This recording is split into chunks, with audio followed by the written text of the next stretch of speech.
Hey guys, my name is Emmy. I'm coming live from Hohman Rehab at Claremont. I'm the PT tech here, and today we're actually going to go over how to make sure your assistive device is fitted correctly and you're using it correctly.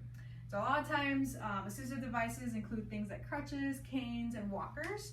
A lot of time they're prescribed to us if we are feeling unsteady in our feet while we're walking, sometimes after a stroke and you have a little bit of weakness on one side, as well as if you've had any surgeries or any orthopedic injuries and you need a little bit more steadiness as you're walking. A common thing when people get assistive device, a common mistake that happens is that either they're not sized correctly or they're not using it correctly, which if either of those happen, it actually increases your risk of falls and further injury. So today we'll kind of go over some tips to make sure that your assistive device is fitted correctly. And if you guys have any questions on if you feel unsteady on your feet, or you feel like you need an assistive device or want to have someone to look at it, definitely give us a call, make an appointment with the physical therapist on hand. So we'll go over some common ones. We'll start off with the cane. So to make sure that the cane is fitted correctly, depending on which side either has the weaker leg or the weaker extremity, you're actually going to use it on the opposite side. So we'll pretend that my left side is the one that's affected, and we'll have the cane on the right side. To make sure that it's fitted correctly, and I'll actually turn this way, you'll start off with the cane on the side of your foot. You're going to move it forward about 2 inches from your foot and then a little bit diagonal. You are going to have your hand rested on the side of the cane like this, and you're actually looking to see if the cane handle matches around where your wrist crease should be.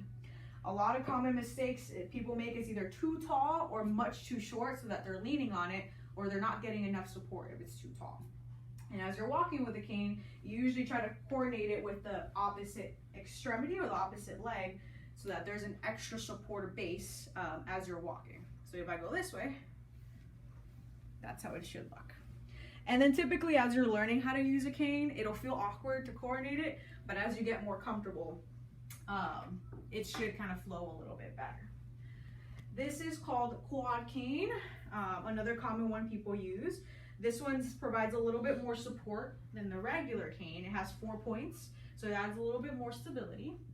A common mistake people use with this one is that they'll have it backwards, where the legs are sticking out. And a good way to remember which way to put it is actually it should be a little bit flatter towards you so that you don't have any chance of tripping over it. And same thing with the cane, you're gonna line it up to the back legs, about 2 inches forward and then a little bit to the side diagonally. A little bit, there we go. And then you're gonna have the wrist crease match up with the handle. And again, a common mistake is either too tall or too short, so people are leaning on it, or they're not really getting much support if it's too tall. And same concept with walking, you wanna coordinate it to the opposite leg usually, or the opposite to the leg that may be most affected. Another common one we see is the walker, and there's a variety of walkers. This one has 2 wheels in the front and then the back ones don't. There's another one with the 4 wheels, 2 in the front and 2 in the back. Today we'll just go over the one with the 2 wheels, and I'll briefly mention the 4-wheeled one. So with the walker, you're gonna line it up with the back legs, just like that. Similar concept as with the canes, and you're gonna make sure that the handles fall right on the wrist crease. If it's too tall or too short, you'll see people sometimes they'll bend forward like that and not have proper posture. This allows you to stay more upright as you're walking. And with the walker, because it's such a wide base of support, it provides a little bit more stability than a cane would. So sometimes right after surgery or in the hospital, they might start you off with this, and then with therapy and physical therapy and more training, they might progress you to the canes. So walking with the walker, taking 1 step like this and pushing forward is a pretty advanced maneuver before they get you to the cane. Usually when you're starting off with a walker, especially after surgery or in the hospital, they'll usually have you push the walker a little bit first, step into it, push the walker, step into it.